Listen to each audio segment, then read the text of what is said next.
I'm going to start doing some road games. Well, that's what's interesting. You talk about road games. The Pacers just played a 2-game set with Boston. On Monday, game went to overtime. They had a 4-point lead late.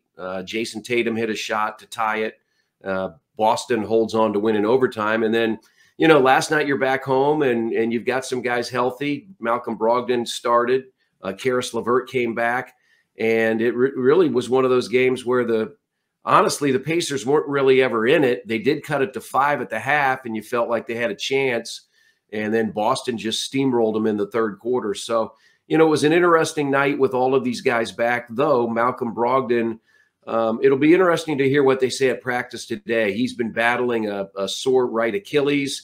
He only played about 17 minutes last night, had a little bit of a burst, but then when he went to the bench, he never came back. So I have this feeling that he's probably going to be out a little bit more time. When you're dealing with that type of issue, that's something that you really have to manage. But it was just a disappointing performance last night. Give Boston a lot of credit. They took the crowd out of the game. The crowd had been tremendous last week in the narrow loss to Brooklyn, and then the big win over Utah. Utah is one of the best teams in the NBA, and the Pacers handled them on Saturday night. And I thought the team did a really good job of getting the crowd into the game. Last night, Boston took that crowd out of the game quickly behind the play of Jason Tatum and Jaylen Brown, two of the most talented players you'll find in the NBA. A little bit of a surprise that Boston has struggled as much as they have, but they're starting to play a lot better than they did earlier in the year. And for Hoosier fans, if you're wondering, Romeo, 3 points in 3 mop-up minutes in that game. And so, but they didn't need much help from him. Your next game, you stay at home hosting Phoenix. The best team in the NBA comes in tomorrow night. 31-9. Yeah, 31-9. They are in the beginning stages of a Eastern swing. They won in Toronto on Tuesday by 4. I think they play Detroit. They've got a number of games. So this is a really good team. The Pacers will see them twice in about a week, because after the game tomorrow night against Phoenix, the Pacers head west for 5 straight with the Clippers, the Lakers, Golden State, Phoenix, and New Orleans. That's why losing so many of these home games really puts you behind the 8 ball, because you know what you have ahead of yourself with this road trip. And now they're just sort of scratching and clawing. 12 games under 500. I thought they got a good jolt from Lance Stephenson. They got a good jolt from the young guys.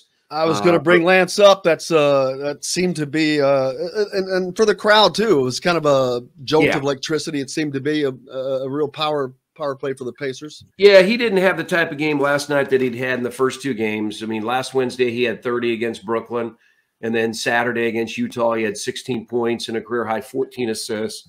He had 6.6 assists and 5 rebounds last night, so not a bad effort off the bench. But he signed a second 10-day hardship contract. They were able to do that because they still had players in health and safety protocol. The decision will come. I would be hard-pressed to believe that they wouldn't sign him for the rest of the year. He's definitely played well. He's definitely, as you said, given them some juice. He's given them some energy. They do have an open roster spot after they waived Keelan Martin last week.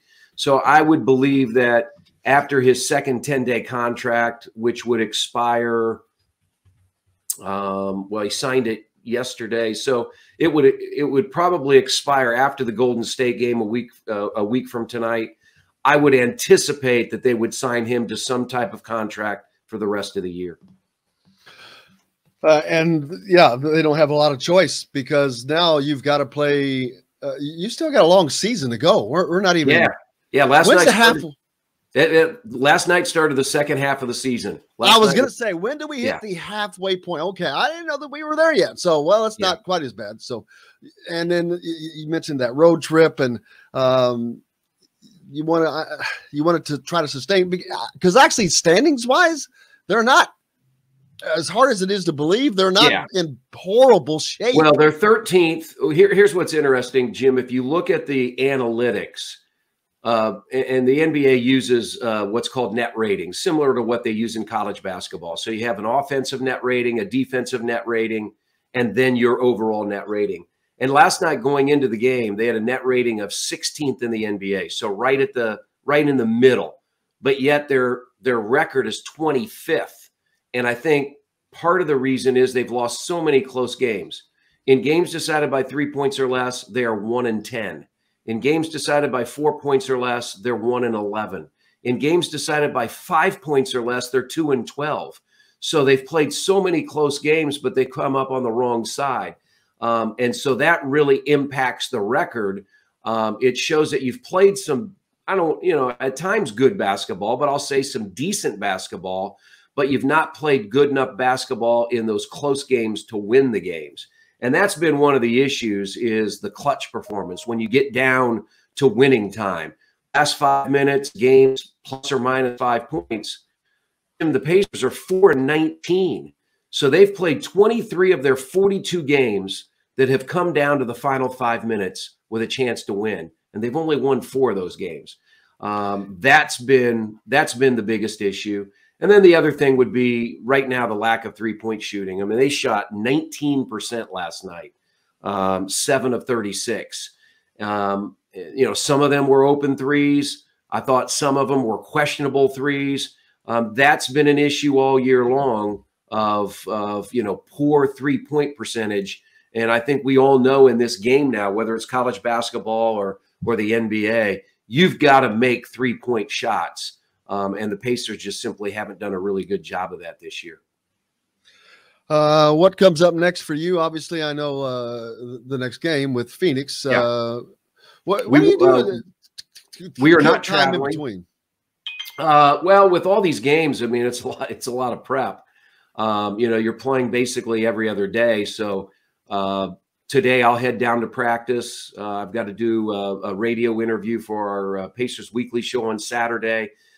For instance, for me, last night after the game, I probably do this, not half the games, but I did an interview with Karis LeVert with many of our season ticket holders. We probably had about 150, 200 people stay after the game, and Karis comes out and we do a Q&A with him.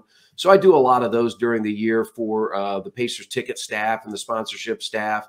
Today I've got to do something with Justin Holiday after practice, sort of ticket sponsor related. So there are just a lot of the things that you do beyond just calling the games on Bally Sports. And I really enjoy that. That's a part, being committed to the organization, helping the organization, because it's more than just the games. It's making sure you're reaching out to the community and doing those types of things. So I tend to do a lot of that, especially during the season. You're like a NASCAR driver. Sponsor commitments. Hey, I got all these sponsor commitments.